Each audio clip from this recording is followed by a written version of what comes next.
Burns are a common injury. The exact prevalence is difficult to know, as many people do not seek medical advice. But we do know that around 13,000 people in the UK require hospital attention from specialist burn services. And burns can cause a range of complications, from scarring to sepsis to psychological trauma. So it's important we get management right. To give us more details about this problem and what we can do about it, we have on the line Professor Rob Sheridan, Associate Professor of Surgery at Harvard Medical School. And importantly, Rob is author of our BMJ Best Practice topic on this condition. So, Rob, you're welcome. Let's start off by asking, what exactly is a burn? Well, thanks, Kieran. That is a harder question than it sounds on the surface.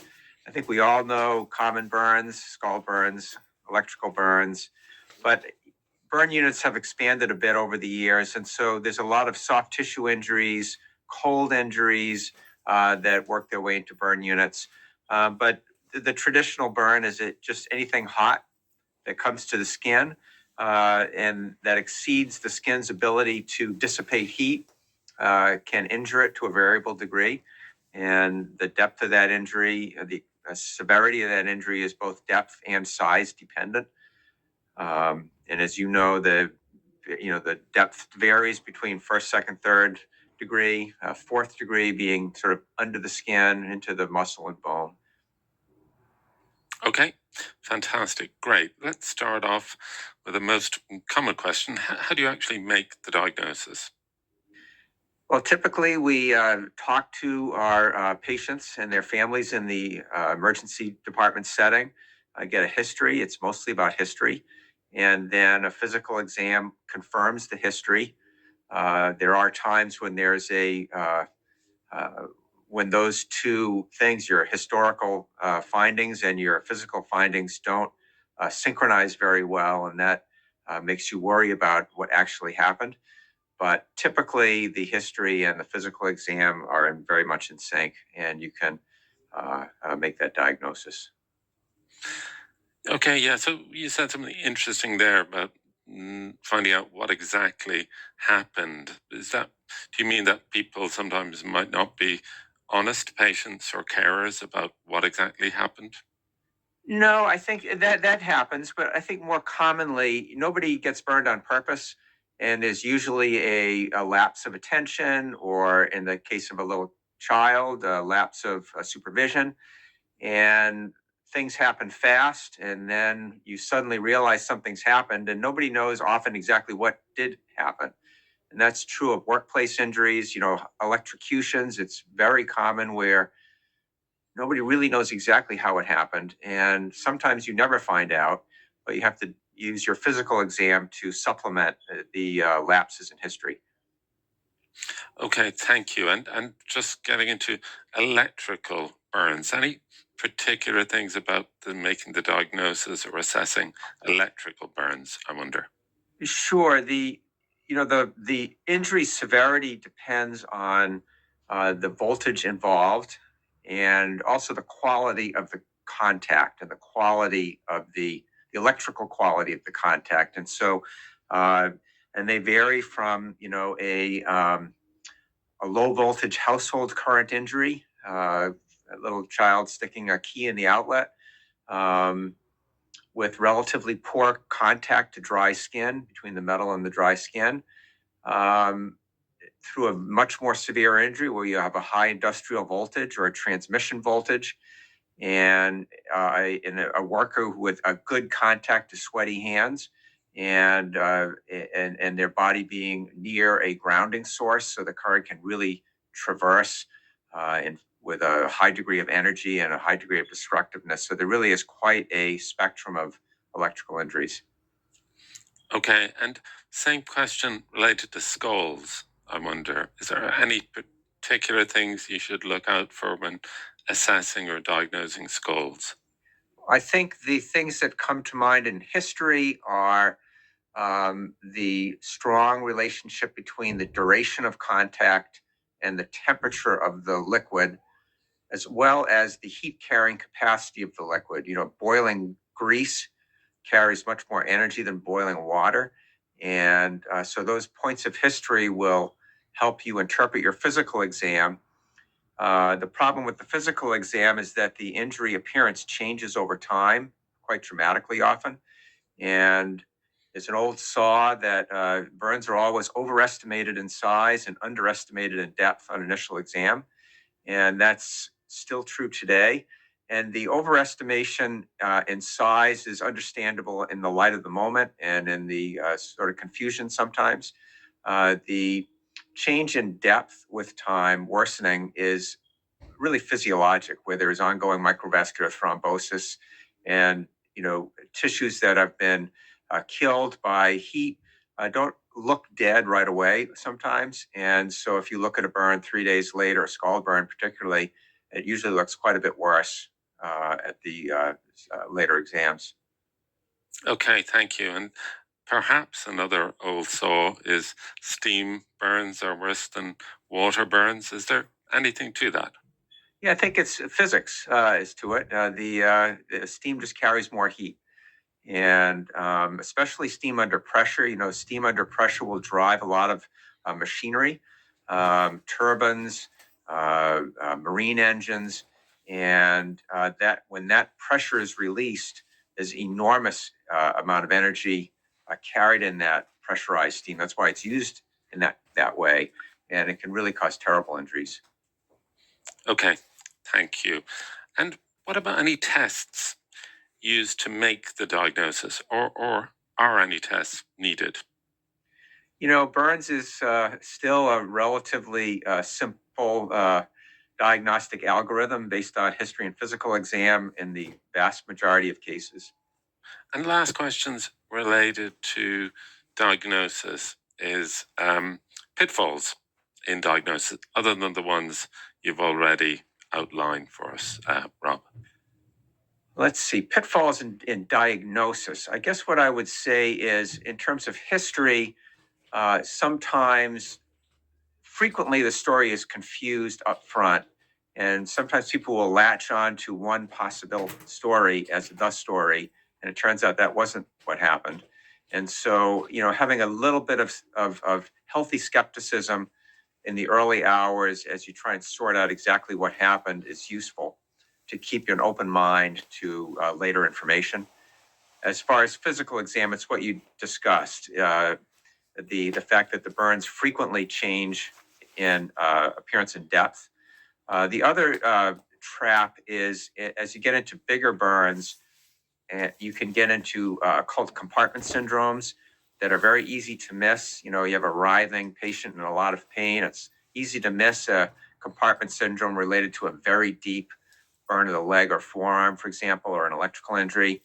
And those are also moving issues, so that there's ongoing edema in the muscle compartments, and somebody who shows up at hour 2 without a compartment syndrome can easily have a compartment syndrome at hour 8. And so having an awareness of that will allow you to set up monitoring programs so that you don't miss a, a potentially preventable compartment syndrome related tragedy. And then the final one is missed injury. So if somebody's they fall off a pole and they've been electrocuted, there's a wound that's very distracting to them and to you, and you can easily miss occult fractures in that setting. And so it's very important to sort of step back, take a breath, and be thorough. Okay, thank you. And back to one final last question about assessment diagnosis. It's the body surface area affected and the depth. Those are the two of the key things, I guess. Those are the key things, but also the area of the body. There are some areas that are easier to manage than others, and they're the ones you would expect. The face, the hands, the feet, the genitals tend to be a bit harder to manage and have more. There's a higher probability of downstream morbidity related to mismanagement in those smaller areas, even though the physiologic surface area is not significant. Okay, thank you. Let's move on to management. Tell us about the mainstay of management of burns. The first is a thorough evaluation so you don't miss things, and that you identify those issues that may change over time so that you can set up monitoring programs like compartment syndromes and increases in depth. Then the next step is to stratify your patients into those who need a formal resuscitation and those who don't.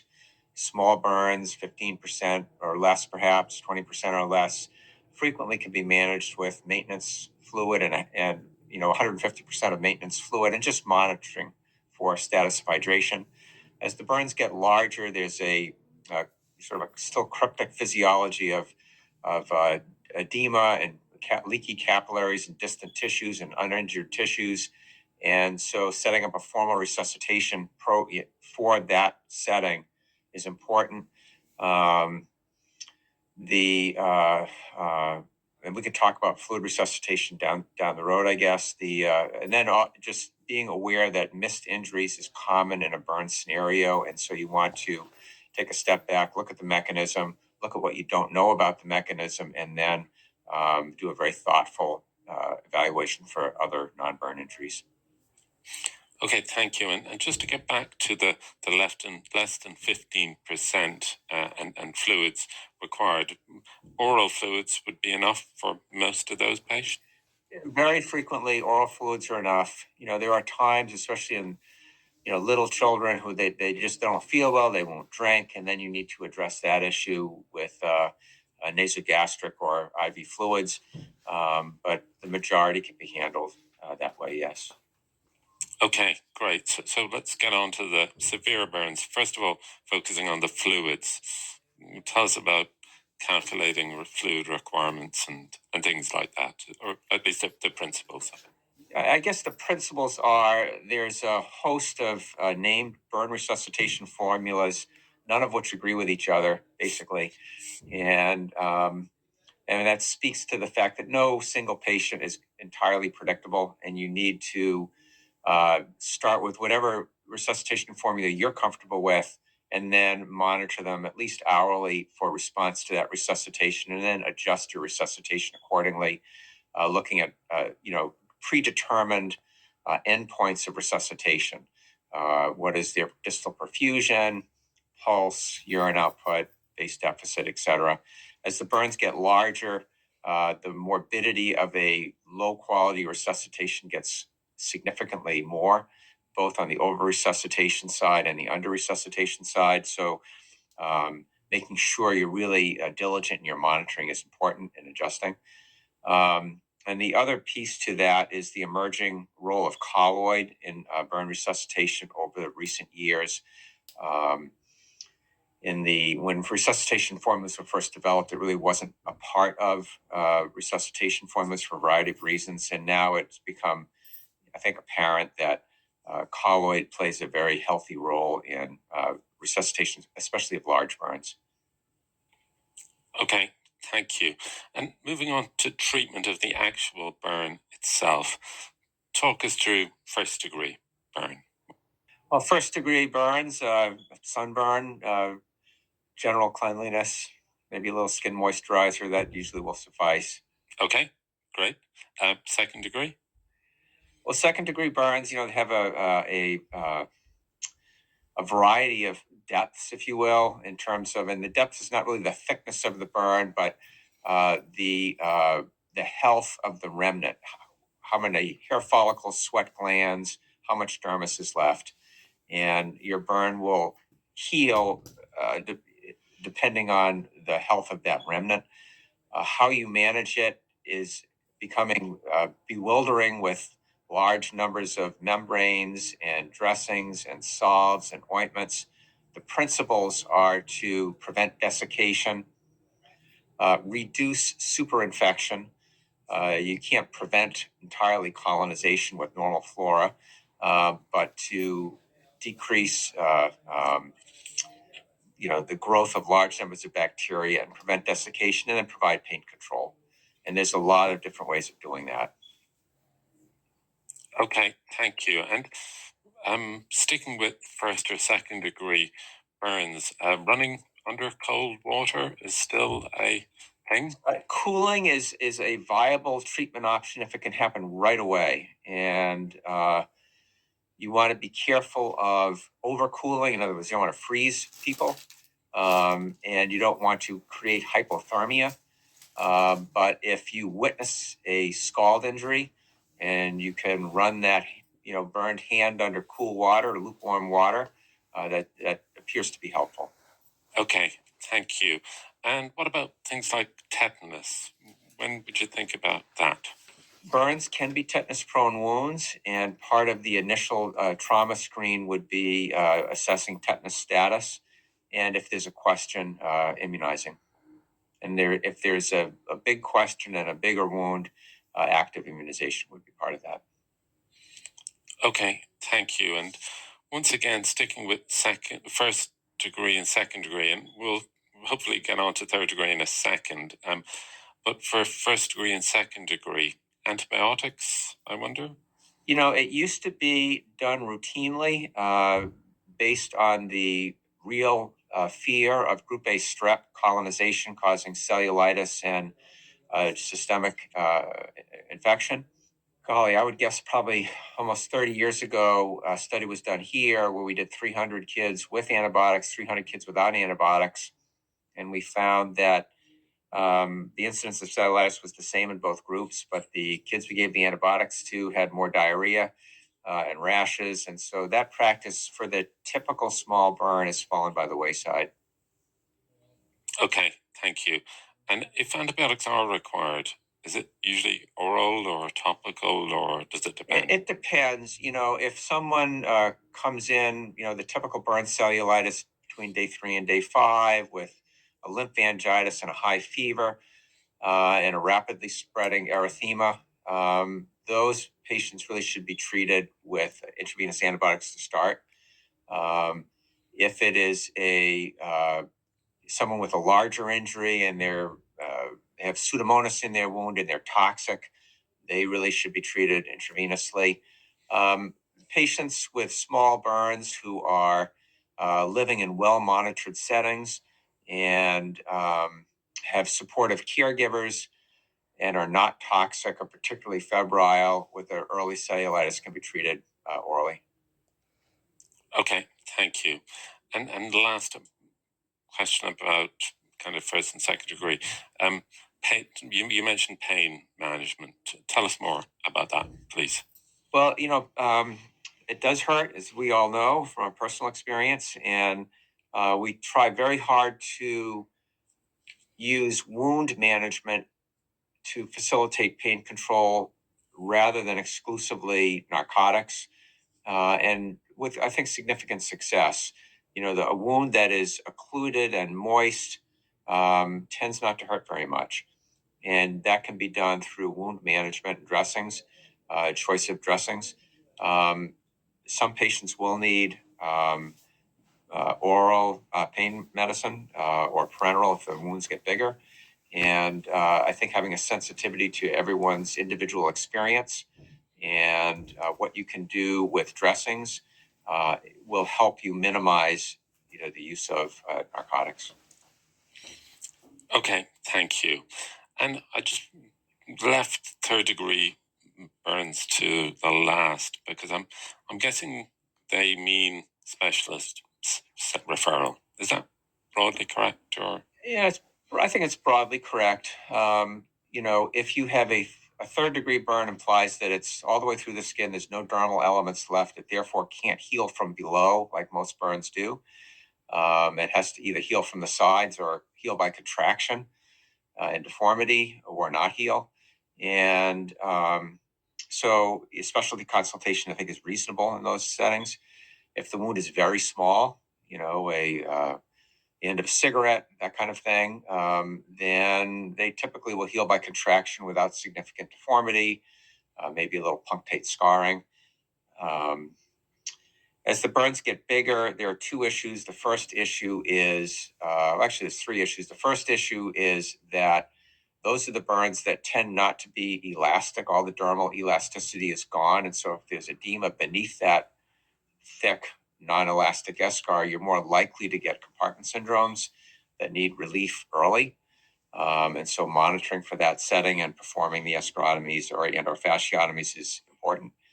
The second piece of that is that that dead material, as it lingers on the outside of the body for a few days, will grow bacteria, and they will enjoy themselves and proliferate. And that can lead to systemic infection. And so dealing with that preemptively by topical agents and or removal of the dead material is useful. And then the final piece of that, of course, is closure. How do you get these closed if they're not going to heal on their own, or they're going to heal with an unacceptable amount of contraction and causing deformity? And that would then bring in the topic of skin grafting. Okay, thank you. And I guess we should say that sometimes milder burns, depending on the circumstances, might need referral as well, I guess. Yeah, I mean, you'll see settings where second-degree burns can't heal, and that's especially true in very young children and very old people because they have a paucity of skin appendages and their atrophic thin skin.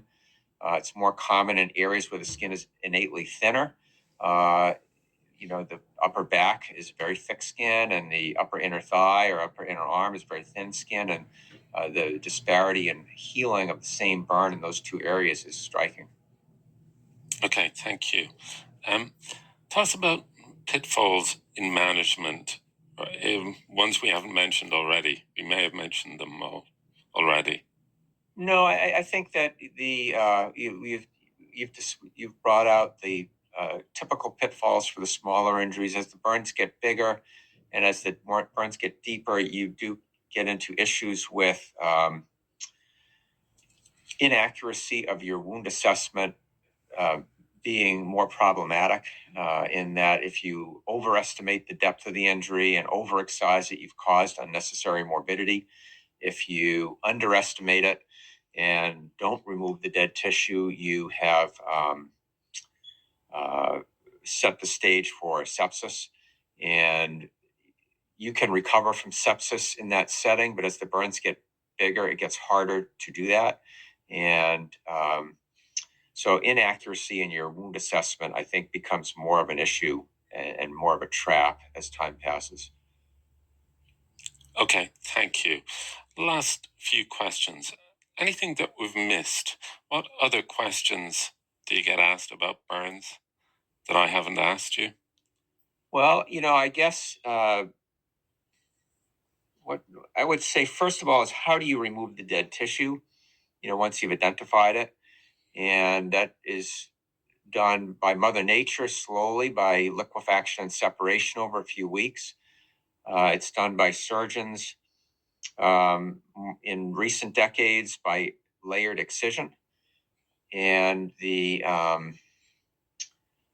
techniques for layered excision have become much less morbid as the years have passed, with much less blood loss and far more accurate than they were when they were initially described. And recently, chemical dissolution, well, actually not recently, but periodically over the decades, chemical debridement of necrotic material has become a player. And in recent years, that has happened again. And I do think that this technique has a place in the toolbox. It's useful. I think that it does magnify some issues in terms of wound interpretation. So that I think for right now, strong chemical debridement is best done in a setting of a burn unit. Okay, thank you. Last few questions are about things that I've heard about burns down through the years or read about burns. Rob, I want you to tell me, are these true or not so true? So here goes. You have to run your burn under the tap for 20 minutes. Like we talked about, I think cooling a wound is useful if the wound is relatively small and you're right there when it happens, and you can do it within a few minutes at most. The skin and your subcutaneous circulation is a pretty good heat sink, and so I've already dissipated most heat by then. But certainly also getting chemicals off. If it's a chemical burn, you want to wash those off well, and that would be a different setting. Got it. Should you put cold water on burns or ice on burns? I would say neither. Comfortable lukewarm water will pull that heat out. Okay. Putting butter on burns, is that? I don't think it's. I think it has the goal of creating of preserving a moist environment. It doesn't have strong antiseptic properties, but acutely, burns are very clean shortly after they're burned, and we see a lot of patients put a lot of ointments of a huge variety on their wounds, and butter being very common, and I think it's personal style a bit, but I don't see any huge downside to it. Okay. Or Okay. upside. Okay. Okay. And what about popping blisters? Oh, I was hoping you wouldn't ask that question. So, we get into this all the time, and I think, to cut to the chase, I think if the blister is not so tense it's uncomfortable, and it's thick enough that it will endure until the next clinic visit, there's nothing wrong with leaving it. If there's any question about the patient's ability to follow you, or the blister is thin enough it's unlikely to endure until the next clinic visit, or it's dirty, I think you're doing everyone, especially the patient, a favor by comfortably removing the blister and applying a gooey solve. Okay, thanks, Rob. So the last one, which is one of interest to me, I remember being at a venous leg ulcer clinic, and somebody told me that the skin over your shin is very thin. Is that and is that right? I'm wondering. I think it actually is true. There are certain body areas where the skin is just extremely thin, and even in a robust, healthy young adult, and even more so in an elderly person. And trying not to use those areas as donor sites unless you really have to, and being very careful when you use them if you do, and just having a sensitivity as you do treatment planning that these areas are going to be more of a problem than the scalp or the upper back is useful. Okay, thank you very much, Rob. And thanks to all for listening. We hope that this has been helpful, and we hope you'll be able to put what you've learned into action to better diagnose and manage